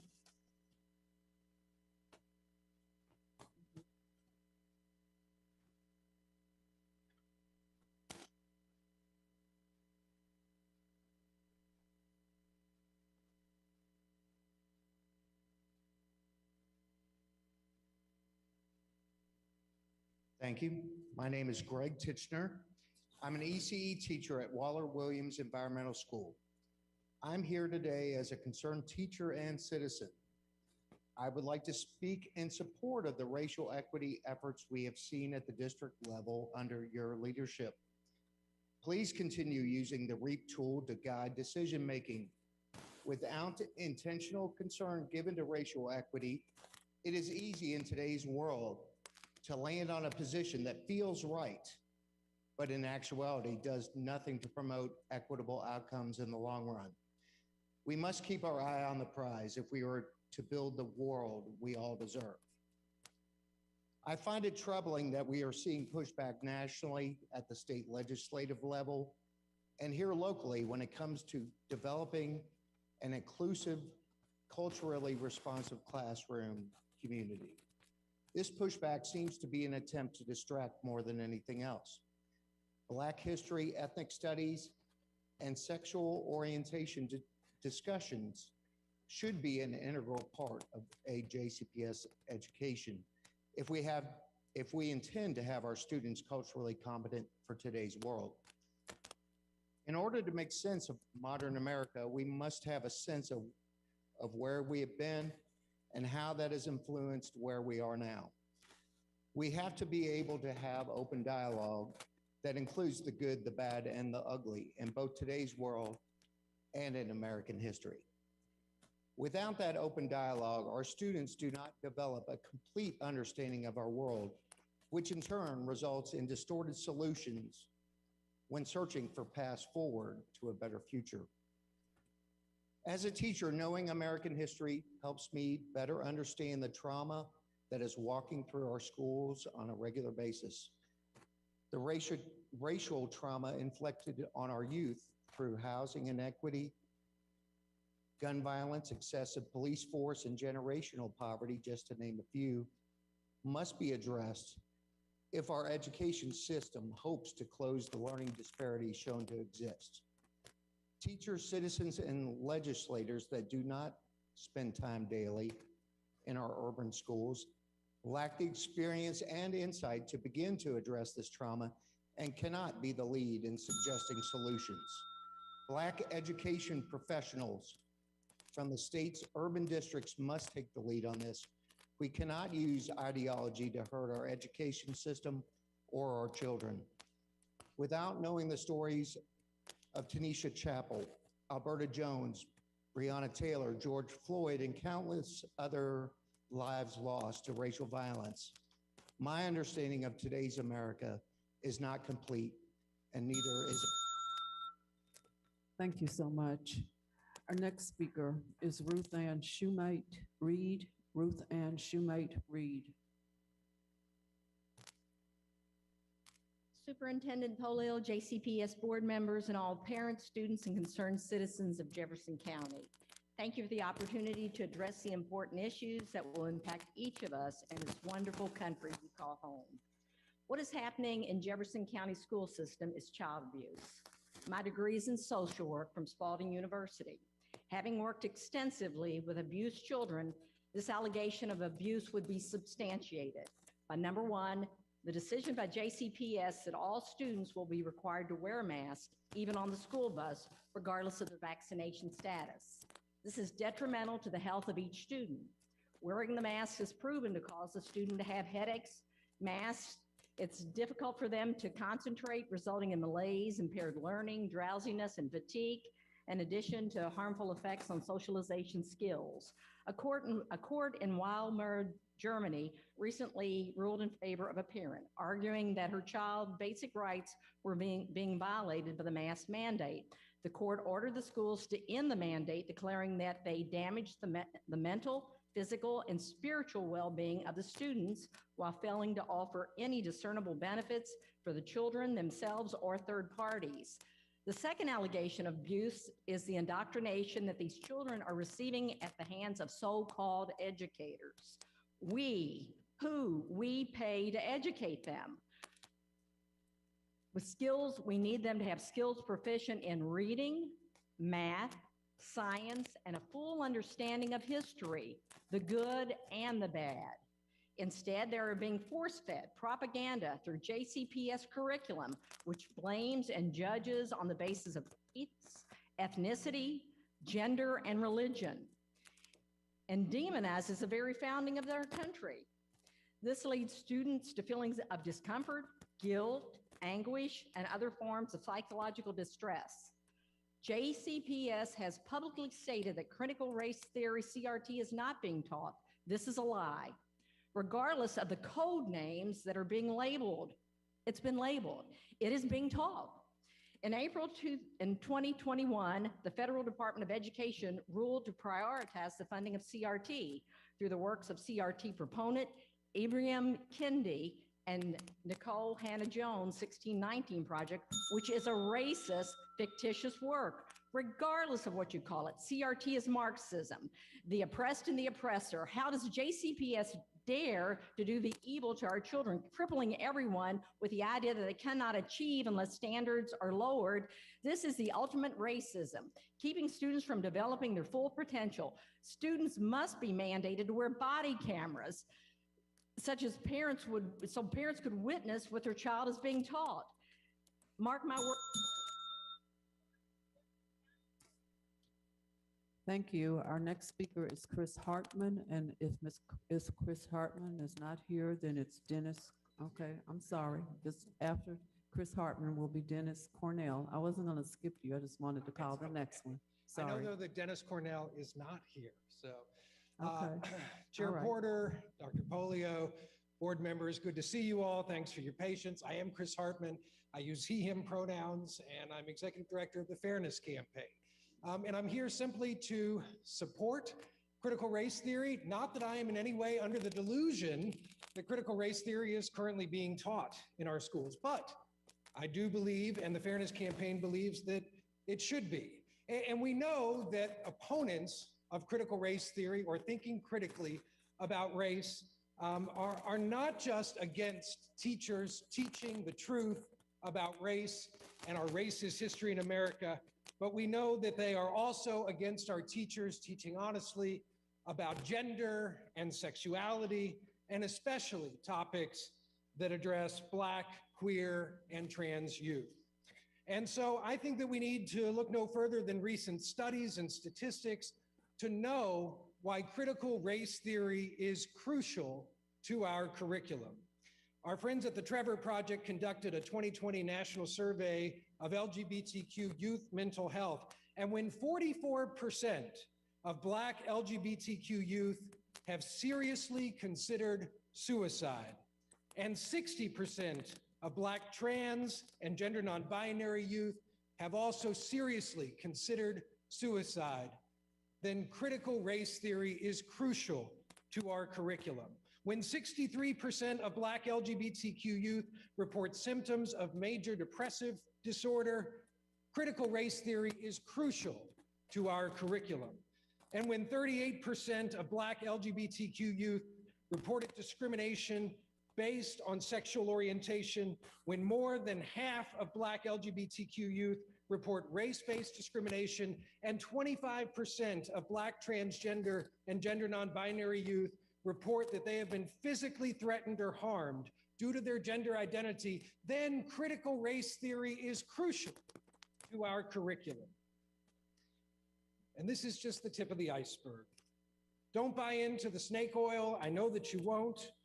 I want you to know that I and the Fairness Campaign support unequivocally fact-based critical analysis of racism in America, sexism in America, homophobia and transphobia in America.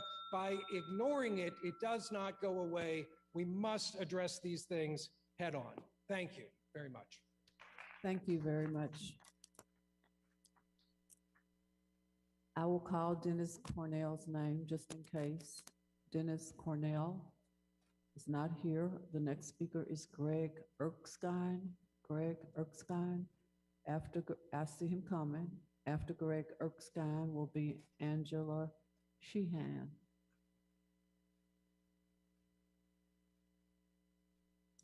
Hi there. My name is Greg Erskine. I'm a father of 4 here in Louisville. Over the last couple of months and tonight, we've been seeing a lot of hullabaloo about critical race theory, or CRT. Whenever I try to learn more about it, I keep coming to the same problem, which is that there does not seem to be any kind of agreed upon definition for what it is.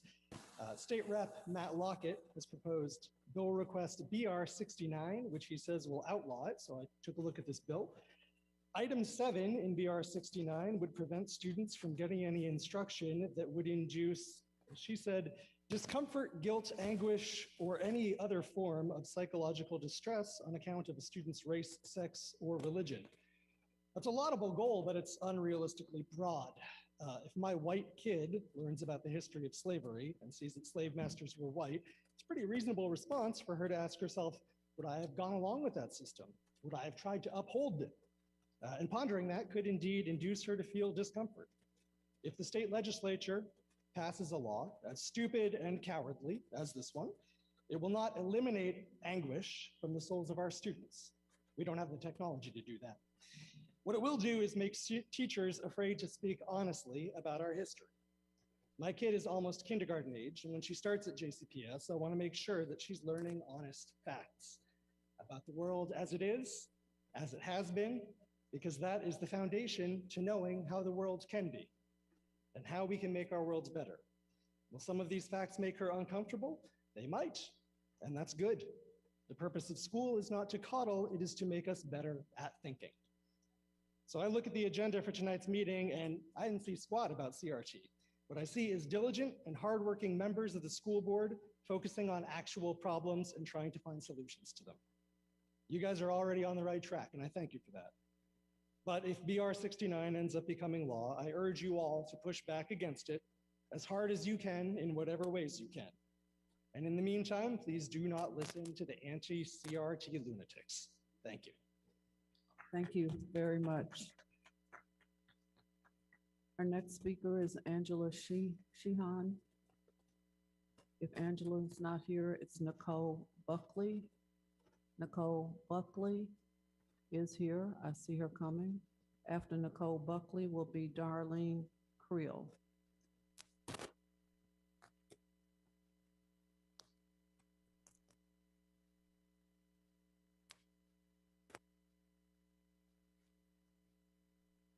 I'm Nicole Buckley. I'm from Greenwood Elementary. I've reached out to every one of you via cell phone, emails.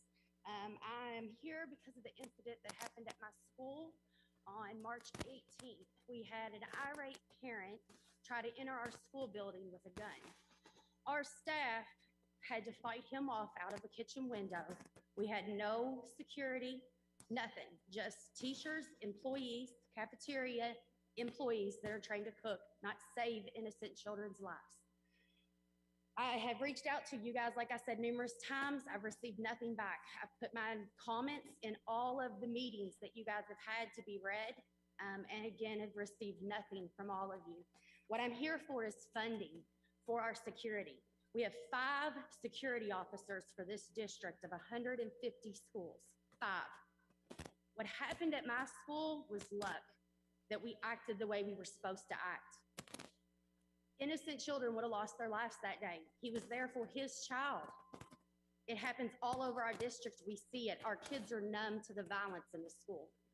It didn't even faze them that an armed gunman tried to make it into our school. What kills me is it didn't make the news either. I've reached out for you all. 5 officers is all we have. Senate Bill 1 states by June 1st of 2022, you all are to be in compliance with having SO officers in each one of our school buildings to keep our children safe.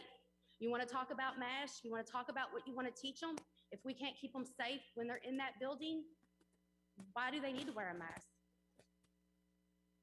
They're not safe. We have no safety issues. My school's principal was told that we would lose a teacher to have funding for a security monitor. We would lose funding. We would have to fire a teacher to get a security monitor to watch our grounds. I'm not in a bad area of town. So they said we didn't qualify for one. It shouldn't be about a bad area of town. Our tax dollars pay good money for you all. There's funding in the budget. You're getting a nurse in every school. Why can't we have security monitors, security cameras? Look at the security that was here today for you all. Not for our children, for you all. That security was here. LMPD. LMPD doesn't want to be affiliated with JCPS was what I was told when I had an incident happen on school property. They wouldn't come. I had to deal with your security officers.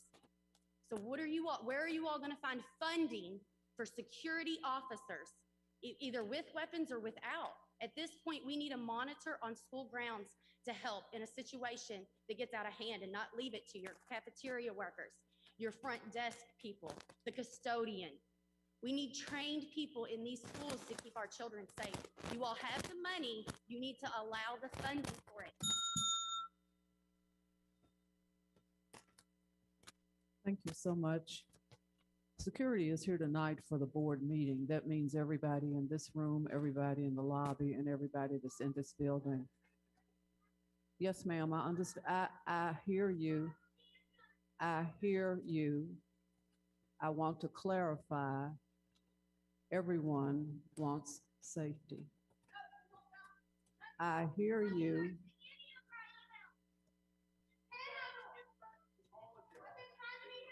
Our next speaker is Darlene Creel, and if Darlene Creel is not here, Clint Elliott.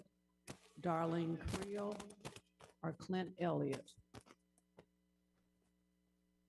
Clint Elliott. Thank you.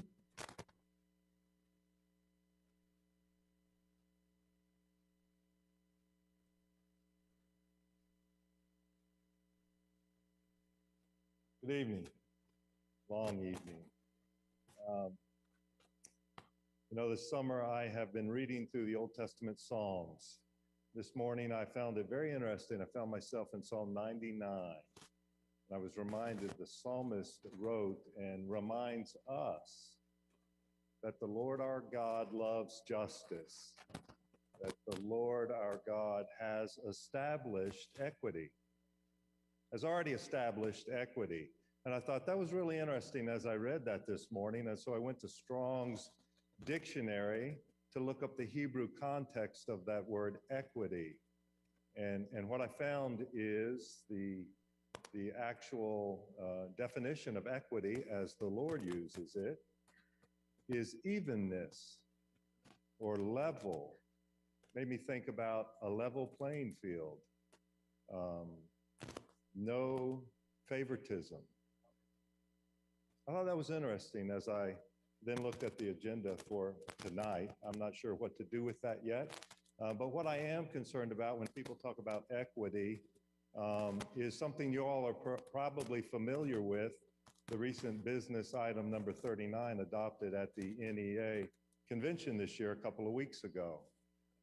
I know it talks about suppressing anti-CRT rhetoric and things of that nature, but what really concerns me primarily now about that business item number 32 is that NEA says they will join with BLM at school and the Zen Education Project to call for a rally to teach these things. And you may be aware that BLM at school has published kid-friendly guiding principles. That sounds really good, right? Kid-friendly guiding principles for kindergarten through elementary school. You may be familiar with one of these principles. I just want to share it to remind you. Their principle says, everybody has the right to choose their own gender by listening to their own heart and mind. Everyone gets to choose if they are a girl or a boy or both or neither or something else. And no one else gets to choose for them. I thought that was sort of pretty startling to me. A teacher friend in another state was concerned, how is she going to teach that? We have a new grandchild born in this district, and I'm beginning to wonder what 2030 is going to look like. What does it look like in this context to love your neighbor, to love all your neighbors in this context? Parents look to you all for leadership, but they want in that transparency and clarity. And for me, this is one of those issues where we... Thank you, sir. Our next speaker is Rhonda Hunber. Rhonda Hunber, thank you. And after Ms. Hunber is Jamie Brown, if Jamie Brown is here.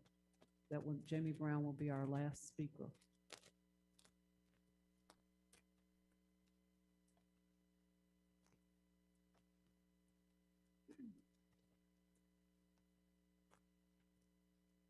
Hello, my name is Rhonda Hunter. and I thank you for letting me speak tonight.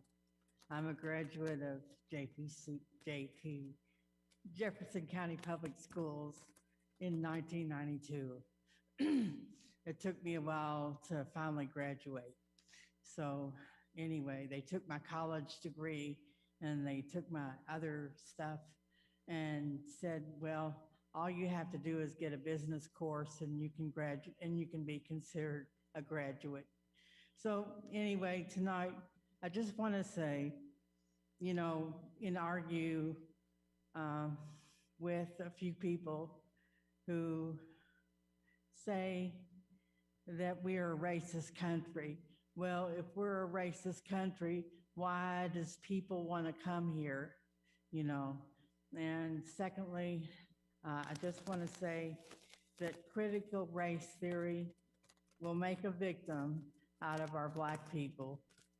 Thank you for this time. Thank you. Thank you very much. Excuse me, that completes our speakers for this evening. We'll go back to the agenda. Once again, I apologize for the lateness of the evening, but this was the first time that we had speakers. We will not, hopefully, make this a habit that we end the meeting at this hour. But thank you for everyone that stayed. Thank you for everyone that spoke. Thank you for everyone that came to the meeting tonight. So now there is no executive session. There are no additional action items. At the hour of 10 p.m., is there a motion to adjourn? Board Member McIntosh, seconded by Board Member Marshall.